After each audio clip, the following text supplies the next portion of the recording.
பேரும் அல்லும்படி 6 முதல் 60% வரை ஆடி தள்ளுபடியுடன் சூப்பர் சரவணா ஸ்டோர்ஸ், சென்னை, மதுரை, கோவை.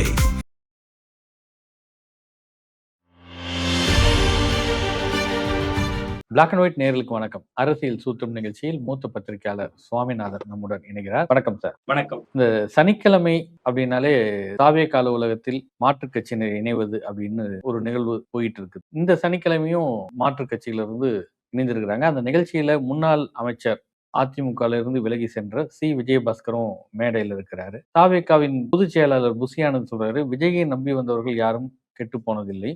நீங்க நேற்றுக்கு தானே கட்சிக்கு வந்தீங்க அப்படின்லாம் நாங்க சொல்ல மாட்டோம். அதனால சி விஜயபாஸ்கருக்கு உரிய முக்கியத்துவம் இருக்கும், பிரதிநிதித்துவம் இருக்கும். அவருக்கு என்ன பதவி வருமோ அது விரைவில் வழங்கப்படும், விஜய் வழங்குவார் அப்படின்னு. அப்ப 2 விஜயபாஸ்கர்கள் போய் சேர்ந்தாங்க.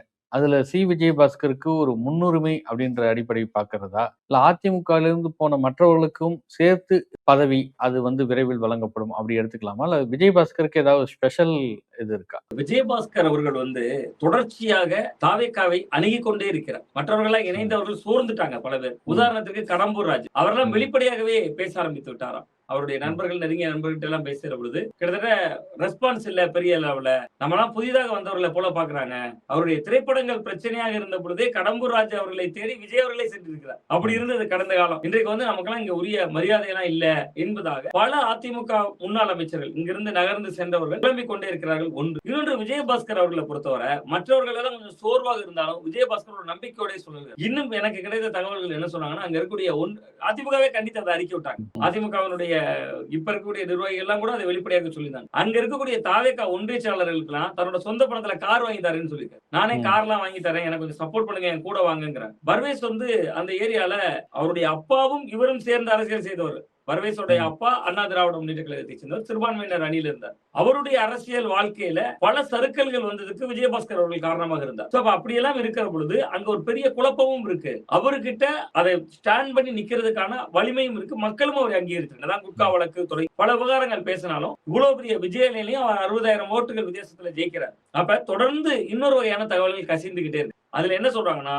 இனிமேல் யாரும் வராதீங்க, இங்க யாரு போனவங்க ஏற்கனவே சென்று அதிமுகவில் இருந்து போய் அங்க ஐக்கியமானவங்க, வேற யாரும் வராதீங்க, இங்க மரியாதை இல்லைன்னு சொல்லுகிற ஒரு விஷயம் பேசப்பட்டே வருது. அப்ப அந்த நேரத்துலதான் புசியானந்த் இப்படியான ஸ்டேட்மெண்ட் சொல்றாரு. விஜயபாஸ்கர் மேடையில இருக்காரு, எல்லாவற்றையும் நம்ம கூட்டி கழித்து பார்க்கிறேன்.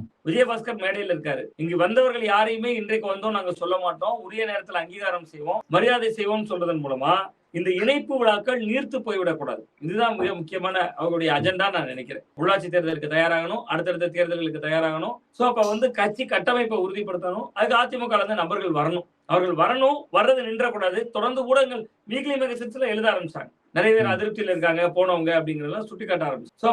அது மாதிரியான செய்திகள் வர்றப்ப இந்த வாரம் எந்த முன்னாள் அமைச்சர் இணைந்தார் நமக்கு இன்னும் சில நேரம் கழிச்சு தான் தெரியலாம். பட் ஆனா அப்படி இணைவதற்கான சூழல் குறைந்து வர்ற நேரத்துல இந்த அஸ்திரத்தை எடுக்கிறாங்கன்னு தான் பாக்க. இன்னைக்கு வார பத்திரிகையில் வந்திருக்கக்கூடிய ஒரு தகவல் என்னன்னா, ஓபிஎஸ் மகன் பனையூருக்கு பலமுறை தூது விட்டும் இன்னும் அங்கேருந்து சமிக்கை எதுவும் வரல அப்படின்ற மாதிரி அதிருப்தியில இருக்கிறார் அப்படின்றது ஒரு தகவலாகும். அதே நேரத்துல உங்க தந்தையுடன் நீங்கள் வந்தால் உடனடியாக கட்சியில் இணைந்து விடலாம் அப்படின்ற மாதிரியான தகவல் வேறு நபர்கள் மூலமாக அங்க கடத்தப்பட்டிருக்கிறது அப்படின்றது ஒரு தகவல் சொல்றாங்க. இப்படி ஒருவேளை இருக்குமா? ஓபிஎஸ்சி வந்தாதான் மகனை சேர்த்துக் கொள்வேன்ற மாதிரி தாவேகா தரப்புல சொல்லியிருப்பாங்களா, அல்லது திமுக இருந்து ஒருவரை இன்றைக்கு எம்எல்ஏவாக இருப்பவர் அங்கிருந்து பதவியை ராஜினாமா செய்துவிட்டு தாவேகாவுக்கு கொண்டு வருவது ஒரு பெரிய பலம் அப்படின்ற மாதிரியும் தாவேகா கருதலாமா? அப்படியேதான் நடக்கிறதுக்கு வாய்ப்பு இருக்குதான். ஓ பன்னீர்செல்வத்தை விரும்புகிறார்கள், கிட்டத்தட்ட தாவேகாவினர் விரும்புறாங்க. இப்ப நீங்க அதிமுக திமுக எடுத்தீங்கன்னா ஒவ்வொரு சமூகத்திற்கும் ஒரு முகம் இருப்பாங்க. நீங்க என்னதான் ஜாதி இல்ல மதம் இல்லன்னு சொல்லி ஜெயிச்சிடலாம், அது முதல் தேர்தல், முதல் அலை. நீங்க அடுத்தடுத்து அந்த கட்சியினுடைய இருப்பு, நீடித்த அரசியல் இருப்பிற்கு சமூக பிரதிநிதித்துவம் கொண்ட, சமூக பின்புலம் கொண்ட முக்கியமான புள்ளிகள் தேவைப்படலாம். அந்த வகையில ஓபிஎஸ் ஒரு முன்னாள் முதல்வராக இருந்தவர், சீனியர், அனுபவசாலி. கிட்டத்தட்ட தேனி மாவட்டம் மட்டுமில்லாமல் அங்க இருக்கக்கூடிய தென் மாவட்டங்கள்ல அவருடைய சொந்த சமூகத்துக்குள்ள செல்வாக்கு மிக்க மனிதர் தான். அதனாலதான் அவர் சுயேட்சையாக பலாப்பழ சின்னத்துல நிற்கும் பொழுதே ராமநாதபுரத்துல 3 லட்சம் ஓட்டுக்கு மேல எடுக்க முடியுது. அது போன்ற நபர்கள் வந்தா லாபம். ரவீந்திரநாத்தை வைத்து அவர்கள் என்ன செய்வாங்க? ரவீந்திரநாத் எம்பியாக இருந்தவர், ஓபிஎஸ் செல்வாக்கால ஜெயிச்சார். நீங்க அண்ணா திராவிட முன்னேற்ற கழகம் 39 தொகுதியில போட்டியிட்டு அந்த அலையன்ஸ் ஒரே ஒரு தொகுதியில ஜெயிக்கிறாங்க. தேனியில தானே ஜெயிக்கிறாங்க.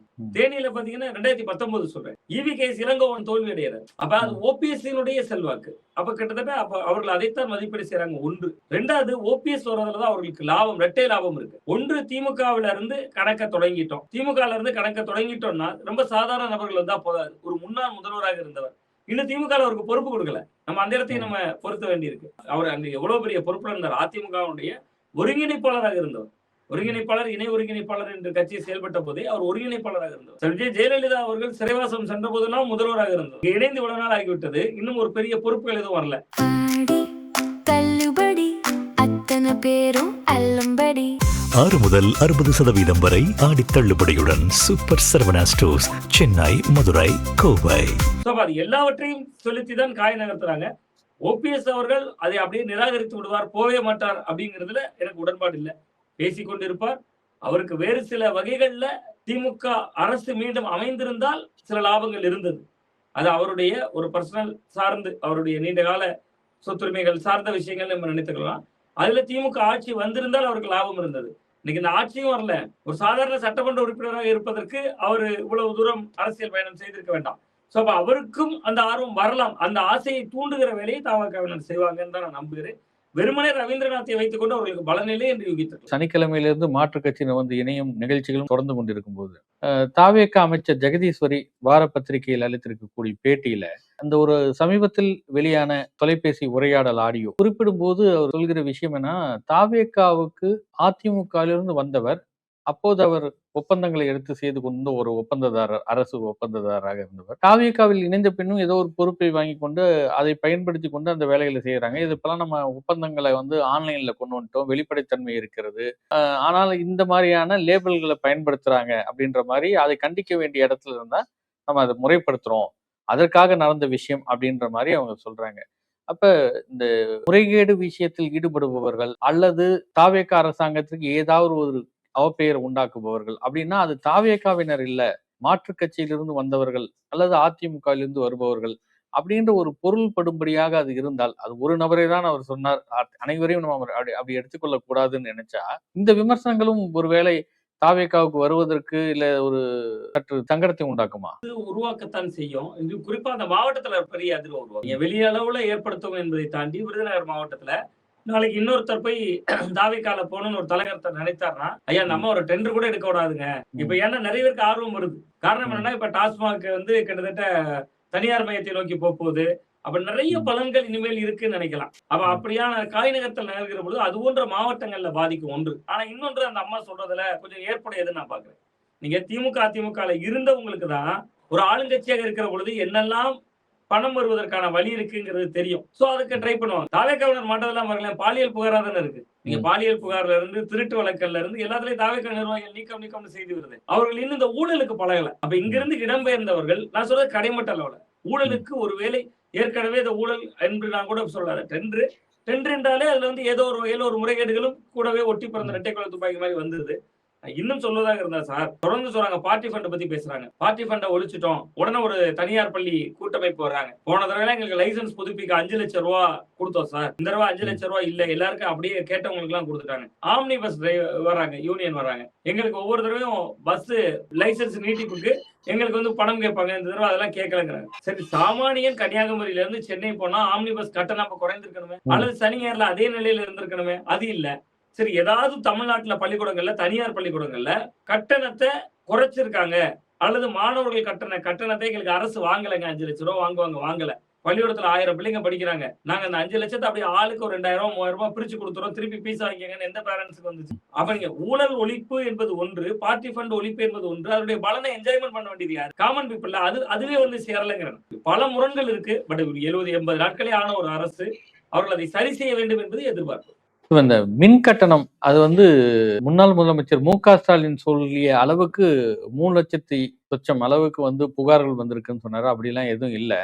கடந்த காலத்துல, கோடை காலத்துல வந்து 11,90,000 பேருக்கு தான் வந்து கட்டணம் அதிகமாக இருக்கிறதுன்னு ஒரு கணக்கீடு இருக்குது.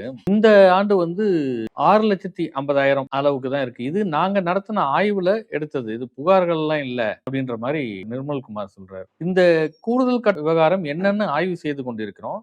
ஒருவேளை அது கோடை காலத்துல பயன்படுத்தக்கூடிய பயன்பாடு அதிகம் அப்படின்றதுனால வந்ததா, அல்லது வேறு எதுவும் காரணங்கள் உள்ளதா அப்படின்றது தான் ஆய்வு நடத்துது அப்படின்னு சொல்றாரு. அப்ப மின்சார கட்டணம் அதிகம் அப்படின்றதுக்காக புகார்கள் எல்லாம் இந்த அளவுக்கு வரல அப்படின்னு சொன்னா கோடை காலத்துக்கான பயன்பாட்டில் வந்தது தானே அது? இல்ல சார், பயன்பாட்டில் மட்டுமே வந்தது அல்ல இது. 100% இல்லை. அதே நேரத்துல மு க ஸ்டாலின் அவர்கள் சொல்லக்கூடிய குற்றச்சாட்டிலும் உண்மை இல்லை. 3 லட்சம் பேர்லாம் போய் இபி ஸ்டேஷன்ல மனு கொடுத்தாங்கிறது நம்ம எல்லாம் தமிழ்நாட்டுல தான் இருக்கிறோம்.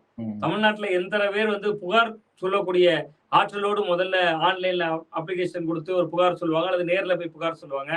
நம்மகிட்ட எத்தனை மின்சார நிலையங்கள் இருக்குங்கிறது ரொம்ப முக்கியம். முதல்ல எத்தனை இளநிலை பொறியாளர் அலுவலகம். அப்போ மு க ஸ்டாலின் அவர்கள் சொல்லக்கூடிய அடிப்படையில ஒவ்வொரு இபி ஸ்டேஷனுக்கும் 100கணக்கான புகார்கள் போயிருக்கணும். ஏரியால இருக்கணும் ஒரு கவுன்சிலர்கிட்ட சொல்லுவாங்க. நம்ம இத்தனை ஆண்டு கால நம்முடைய அனுபவத்துல பாக்குறோம். ஒரு பிரசிடென்ட் சொல்லுவாங்க, கவுன்சிலர் சொல்லுவாங்க. அவங்க என்ன பண்ணுவாங்கன்னா கிராமப்பகுதி கட்டமைப்புகளை சொல்லுவாங்க. நகர பகுதியில் இருக்கிறவங்களுக்கு அதுக்கு கூட நேரம் இருக்காது. உங்க சென்னை சிட்டி மாதிரியான பகுதியில் இருக்கிறவங்க ரொம்ப பரபரப்பா இருப்பாங்க. அந்த 3.5 லட்சம் என்பது பாதிக்கப்பட்டவர்களின் எண்ணிக்கையாக இருக்கலாம், விட கூடுதலாகவே இருக்கலாம். ஆனா 3 லட்சம் புகார்கள் போயிருப்பதற்கான வாய்ப்பு இல்லை. பட் அதுல பாதிப்புக்கான காரணம் அமைச்சர் அவர்கள் சொல்வதை போல, நிர்மல்குமார் அவர்கள் சொல்வதை போல மின் பயன்பாடு அதிகரித்தது மட்டும் காரணம் இல்ல. போதிய எம்ப்ளாயிஸ் இல்ல. அதை அவரு ஏத்துக்கொண்டதானே, நிர்மல்குமார் அவர்களே அந்த வெள்ளரிக்கையில் ஏத்துக்கொண்டதானே. நம்ம போதிய பணியாளர்கள் இல்லாம எப்படி கரண்ட் பில்லு கூடுதுன்னா, நீங்க 2 மாசத்துக்கு ஒரு முறை மின் கணக்கீடு செய்ய வரணும். அது 2 மாசத்துக்கு ஒரு தடவை சரியான தேதியில வர்றாங்களான்னு பார்த்தாலே அதுவே வர்றதில்லை. அப்ப அவர்கள் கூடுதலாக 5 நாட்களோ 10 நாட்களோ தாமதித்து வர்றாங்க. அப்படி தாமதித்து வர்றப்ப இயல்பாவே இந்த டேரிப் மாறிடுது. அந்த இத்தனை யூனிட்டுக்குள்ளாடி நீங்க பயன்படுத்தினாதான் இந்த விஷயங்கள், இந்த சலுகை. இன்னொரு பாருங்க, 200 யூனிட் மின்சாரம் ஃப்ரீ. ஆனா அது 500 யூனிட்டுக்குள்ள பயன்படுத்தணும். நீங்க சரியான நேரத்துல மின் கணக்கீடு செய்ய வரமாட்டீங்க. அப்ப தாமதமா வரீங்க. அப்ப அந்த 200 யூனிட்டும் இழந்துரும். 100 யூனிட் ஆயிருது. ஏற்கனவே நடைமுறையில் இருக்கிற 100 யூனிட் தான் கிடைக்குது. இந்த மின் பயன்பாட்டு கட்டணமும் பெருகிறது. அப்படி பல சிக்கல்கள் இருக்கு. அது நிர்மல்குமார் அவர்கள் சொல்றதும் சரியான பாயிண்ட் இல்ல. மு க ஸ்டாலின் அவர்கள் பொதுவாக எதிர்கட்சி ஈர பேனாக்கி பெருமாளாக்குறதுமாங்க. எங்க கிராம பகுதிகளில் கிடைக்கிற வாய்ப்புகள் எல்லாம் ஸ்கோர் செய்யறதா எதிர்கட்சி. திமுக அதனால கொஞ்சம் எண்ணிக்கையை கூடி சொல்றாங்க, புகார் எண்ணிக்கையை.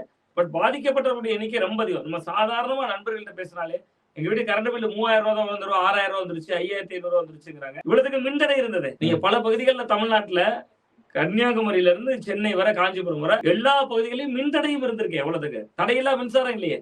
மின்சாரமும் தடைபட்டிருக்கிறது, மின் கட்டணமும் கூடி இருக்குன்னா சரியான நேரத்துல மின் பயன்பாட்டு கணக்கீடே எடுக்க ஆட்கள் வரல, நபர்கள் வரல. பல பகுதிகளில் இந்த முரண்கள் இருந்தது. அதுதான் முக்கிய காரணம். ஒரு தீர்வு இருக்கு சார், மாதந்தோறும் மின் கட்டண கணக்கீடு. பழைய திமுக சொன்னது, அதை சொல்லாமலே விஜய் அவர்கள் செஞ்சுட்டாதான் இவ்வளவு பெரிய பிரச்சனைகள் இருக்காதுன்னு பாருங்க. இல்ல, விஜயும் தேர்தல் நேரத்துல பிரச்சாரத்திலையும் சொன்னது, ஒரு மாசத்துக்கு ஒரு தடவை எடுத்தா இவ்வளவு கட்டணங்கள் மக்கள் சுமையா ஏற்படுமா மக்களுக்கு பேசியிருந்தாரு. திருச்செந்தூர் கோயில், இந்த கோயில்ல போய் அமைச்சர் ரமேஷ் ஆய்வு நடத்தினார். அவரே வந்து பணம் கொடுத்து கோயில் அர்ச்சகர் ஒருவர் அழைத்து சென்றார் அப்படின்ற விஷயத்தை வெளிப்படுத்தினார், நடவடிக்கை எடுத்தார் அப்படின்லாம் சொன்னாங்க. திருச்செந்தூரே மாறிவிட்டது. திருச்செந்தூருக்கு வந்து இன்னைக்கு ஒரு தரிசனத்துக்கு போனா 2 மணி நேரம் 1.5 மணி நேரத்திலேயே வந்து விடுகிறார்கள் அப்படின்லாம் சொல்லப்பட்டது. ஆனா திடீர்னு 2 நாட்களாக தகவல் வந்து மாலை பொழுதில் தரிசனத்துக்கு வருபவர்கள், அது 100 ரூபாய் டிக்கெட்டுக்கு வந்து 6:30 மணிக்குள் அந்த என்ட்ரி பாயிண்ட்ல வந்தாதான் அவங்களுக்கு அனுமதி. பொது தரிசனத்துக்கு கட்டணம் இல்லாமல் செல்பவர்கள் 7 மணிக்குள்ள அந்த என்ட்ரி பாயிண்ட்ல நுழைவாயில்ல நுழைஞ்சிடணும், அதுக்கு மேல யாருக்கும் அனுமதி இல்லை அப்படின்னு ஒரு டைம் ஃப்ரேம் பண்றாங்கல்ல. கோயில் நடை வந்து 9 மணிக்கு சாத்தப்படுகிறதுனா 8:30 வரைக்கும் 8:50 வரைக்குமாவது நீங்க விட்டாதான் அவங்க வருவாங்க. அது பெரும்பாலும் திருச்செந்தூர் பகுதி மக்களே கிடையாது, எல்லாம் பல இடங்கள்ல இருந்து வருபவர்கள். அப்ப இந்த தகவல் எல்லாருக்கும் போய் சேருமா? இது என்னையில இருந்து அமல்படுத்தப்பட போகிறது? அப்படி இல்ல, வந்துட்டாங்க 6:40க்கு வந்துட்டாங்க, 100 ரூபாய் கட்டணத்துல பார்க்க முடியல, 7 மணிக்கு பொது தரிசனத்துக்கு இல்ல 7 மணிக்கு மேல வந்துட்டாங்க அப்படின்னா அவங்க அங்கே தங்க வேண்டிய ஒரு சூழல் இருக்கும். அதுக்கான செலவுகள் இப்படி எல்லாம் போகும். இல்ல, இதை வந்து என்ன முறைப்படுத்தணும்? இது ஒரு பக்கம் மக்கள் கொந்தளிக்கிறாங்க, இன்னொரு பக்கம் அங்க கோயில்ல வந்து கூட்டம் அதிகமா இருக்குது. நீங்க 9 மணி வரைக்கும் இதுல விட்டும் போது 12 மணி 1 மணி வரைக்கும் ஆகுது நடை சாத்துவதற்கு அப்படின்ற மாதிரி எல்லாம் சொல்றாங்க. அதுக்கப்புறம் இரவு கால பூஜை எல்லாம் இருக்குது, அதெல்லாம் முடிக்க முடியல அப்படின்ற மாதிரியான தகவல்களும் நாளிதழ்கள்ல இருக்கு. இப்ப இதை திருச்செந்தூர் விவகாரத்தை என்ன செய்யலாம் மக்களுக்கு எளிமையாக? இணைய வழி முன்பதிவு பண்ணலாமே. நீங்க இவ்வளவு நடைமுறை சிக்கல்கள் இருக்கு, அவங்க சொல்ற சிக்கல்கள் நம்ம ஏற்புடையதான். கிட்டத்தட்ட 9 மணி, நீங்க சொல்றது ரொம்ப முக்கியமான ஒரு இடம், 9 மணி வரையிலும் தரிசனம் செய்யலாம். 8:50 வரையும் விட்டாலும் அந்த கியூ 9 மணிக்கு போய் சேர்ந்து விடாது, கூடுதல் நேரம் எடுக்கும். அது உண்மையிலேயே வாஸ்தவமான ஒன்றுதான். நீங்க ஸ்லாட் போட்டு ஆன்லைன்ல முன்பதிவு செய்யலாம் அப்படின்னு சொல்லிட்டா வெளியூர்ல இருந்து வர்றவங்க அதை உரிய நேரத்துல போய் தரிசனம் செய்து கொள்வாங்க. நீங்க இன்னொன்னு, ரமேஷ் அவர்கள் ஆய்வு செய்தார். அவர் ஆய்வு செய்த போது ஒரு அர்ச்சகர் மீதெல்லாம் நடவடிக்கை எல்லாம் எடுத்தார். இப்பொழுது அதெல்லாம் ஒளிந்து விட்டதுன்னு சொன்னாலும் வெளிப்படையா நின்று அதை செய்யறது இல்லை, அவ்வளவுதான். மற்றபடி எல்லாமே அந்தந்த விஷயங்கள் ஏற்கனவே எப்படி நடந்ததோ அது போன்றுதான் நடக்கிறது. அப்ப அந்த இடம்லாம் ரொம்ப சிக்கல் நிறைந்த ஒன்றாகத்தான் இருக்கு. அப்ப இணையவழி முன்பதிவு என்பது இது எல்லாவற்றுக்கும் தீர்வாக இருக்கும். நீங்க இணையவழி முன்பதிவு செய்யறதன் மூலமா ஒரு வெளிப்படைத்தன்மை இருக்கும்ல. எனக்கு எத்தனை மணிக்கு ஸ்லாட் கிடைக்க போகுது, எத்தனை மணிக்கு நான் தரிசனம் செய்ய போறேன். இப்போ ஒருவேளை சில சென்டிமெண்ட் அவங்க பிறந்த நேரத்துல சாமி கும்பிடணும்னு நினைப்பாங்க. நான் ஒரு உதாரணத்துக்கு சொல்றேன். அவங்க பிறந்த நாள் 11ஆம் தேதி 11 மணிக்கு பிறந்தேன்னா அதே நேரத்துல முருகப்பெருமானை தரிசிச்சிருவோம்னா இப்ப இருக்கக்கூடிய பயண திட்டத்தின்படி போனாலாம் தரிசிக்க முடியாது. ஆன்லைன்ல அவர் அந்த ஸ்லாட்டை எடுத்துட்டாருன்னா அந்த டைம் வாங்கிட்டாருன்னா அப்ப அதை முறைப்படுத்திடலாமே. இது மாதிரியான சின்ன சின்ன விஷயங்கள் பண்ணலாம். பட் என்னன்னா ரமேஷ் அவர்கள் யங்ஸ்டர் ரொம்ப ஆக்டிவாவும் இருக்காரு. பட் ஆனா அதுதான் அங்க பிரச்சனையாவும் இருக்கு. அவர் ஒன்னொன்றுலயும் தீவிரமாக இருக்காரு. ஆனா அது முழுமையும் அடையல. நீங்க அண்மையில பாத்தீங்கன்னா ஸ்ரீரங்கம் கோயில் நினைக்கிறேன் காலில் ஷூவோட போறாருன்னு சர்ச்சையாகுது. அவர் பதில் சொல்றாரு, பகுத்தறிவு உள்ளவர்கள் இந்த கேள்வியை கேட்க மாட்டாங்கிறாரு. பகுத்தறிவையும் ஆன்மீகத்தையும் முடிச்சு போடுறாரு. ரெண்டுமே முரணா இருக்குல்ல உங்களுக்கு. நீங்க பகுத்தறிவையும் ஆன்மீகத்தையும் அவர் முடிச்சு போடுறாரு. அது மட்டும் இல்லாம அவர் அந்த இதுக்கு பதில் சொல்றாரு. ஒப்பந்ததாரர் சொன்னாருங்க, ஆணி இருக்கு, கம்பா கிடக்கு, ஷூவை போட்டே வாங்குங்கிறார். ஆகம விதிகளை ஒப்பந்ததாரர் தான் தீர்மானிக்கிறார். ஆகம விதிகள் என்பது எவ்வளவு மதிப்பு நிறைந்தவை. அதை ஒரு அரசு பணியை எடுத்து செய்யக்கூடிய ஒப்பந்ததாரர் எப்படி தீர்மானிக்கும்? பல முரண்கள் இருக்கு. அது மாதிரியான நிறைய விஷயங்கள் இருக்கிறது. திருச்செந்தூர் கோயில நீங்க கேட்டதை போல கிட்டத்தட்ட ஒரு ஆன்லைன் என்பது இதற்கு ஒரு தீர்வாக அமையும் தான் நான் நம்புகிறேன். இல்ல அப்படி வந்துட்டு நீங்க சொல்லக்கூடிய அந்த இன்னொரு விமர்சனங்களோ இல்ல மாறுபாடாக ஒரு பணத்தை வாங்கி கொண்டு உள்ளே அனுமதிப்பது அப்படின்ற மாதிரியான செயல்பாடுகளை கூட முற்றிலும் தவிர்ப்பதற்கு இது இந்த முறை வந்து ஒரு உபயோகமான முறையா இருக்குமா? ஆமா, நிச்சயமா இருக்கும்ல சார். நீங்க உங்களுக்கு வேணா ஒரு உங்க நேரம் எப்ப தரிசனம்னு தெரியும். அங்க போய் நீங்க பேனிக் ஆக வேண்டாமே. இல்லைன்னா இப்ப இருக்கக்கூடிய ஒரு ஆன்மீக அன்பர் உள்ள போறாருன்னா ஐயோ கடவுளை பார்க்க முடியுமா, கியூல 4 மணி பொது தரிசனம் போனீங்கன்னா 4 மணி நேரம் 5 மணி நேரம் காத்திருக்கணும். அப்ப அந்த மாதிரி பல விஷயங்கள் இருக்கு. அப்ப நீங்க அது போன்ற எல்லாவற்றையுமே அதுல ஒழித்து விட முடியுமே. நீங்க இன்னைக்கு எல்லா கவர்மெண்ட் டெண்டரே இன்னைக்கு ஆன்லைன்ல வந்துருச்சு. திருப்பதி கோயில்ல எல்லாம் வெற்றிகரமா தான் பண்ணிட்டு இருக்காங்க. அவ்வளவு பெரிய இந்தியா முழுவதும் இருந்து பக்தர்கள் வரக்கூடிய ஆலயம். இங்க தமிழ் கடவுள் முருகனுக்கு நம்ம தமிழ்நாட்டில இருந்து பரவலா வர்றாங்க. சோ அப்படிங்கிறப்ப அதை வெற்றிகரமாக செய்ய முடியும். அதுதான் ஊழலுக்கு உண்மையிலே முற்றுப்புள்ளி வைக்கிறதா இருக்கும். ஆலயம் சார்ந்த திருச்செந்தூர் கோயில் சார்ந்த முறைகேடுகளுக்கு முற்றுப்புள்ளி வைக்கிறதா இருக்கும். அதை செய்தால் பக்தர்களும் இன்னும் கொஞ்சம் குழந்தைகளோட வருவாங்க, பெரியவங்களோட வருவாங்க. அவர்களுக்கான தரிசனத்திற்கான நேரம் அவர்களுக்கு தெரிஞ்சிடும்ல. அப்ப அது இன்னும் கொஞ்சம் எளிமைப்படுத்தப்பட்டதாகவும் இருக்கும். நம்ம இந்த ஆலய விவகாரம் வரும்போது வேளாண் துறை அமைச்சர் வேளாண் பட்ஜெட் ஆகஸ்ட் 5ஆம் தேதி தாக்கல் செய்யப்பட உள்ளதாக ஏற்கனவே அறிவித்திருக்கிறார்கள். அந்த பட்ஜெட்டை காப்பியை வந்து திருப்பதி ஏழுமலையான் சன்னதியில வைத்து அவர் வேண்டிக் கொண்டு வந்திருக்கிறார் அப்படின்னு ஒரு செய்தியெல்லாம் வருது. அந்த செய்திக்கு சிபிஎம் சு வெங்கடேசன் ஒரு கருத்தை பகிர்கிறார். அவர் பகுத்தறிவோடு அதை தொடர்பு படுத்துகிறார். மற்றவர்கள் சட்ட ரீதியாக இது எப்படி எடுத்து செல்லலாம், அண்டை மாநிலத்துக்கு எப்படி எடுத்து செல்லலாம்னு ஒருத்தர் சொல்றாங்க. சட்டப்பேரவையில் தாக்கல் செய்வதற்கு முன்பாக இது வெளியில் போனது அப்படின்ற மாதிரியான விமர்சனங்களையும் கொண்டு வராங்க. இதுல நீண்ட காலமாக திராவிட கட்சிகள் தமிழ்நாட்டில் ஆட்சியில் இருந்ததால் இந்த மாதிரி அரசு ஆவணங்களை ஆலயத்தில் வைத்து வழிபாடு நடத்துவது அப்படின்ற முறை இல்லாமல் இருந்த ஒரு காலகட்டம் அப்படின்றதுனால புதிதாக வந்திருக்கிற தாவேகா அப்படி இல்லை. ஆன்மீகத்தில் நம்பிக்கை உடையவர்களாக இவர்களும் இருப்பதால் இது ஒரு புதிதாக இருப்பதனால இந்த விமர்சனங்கள் எழுதா?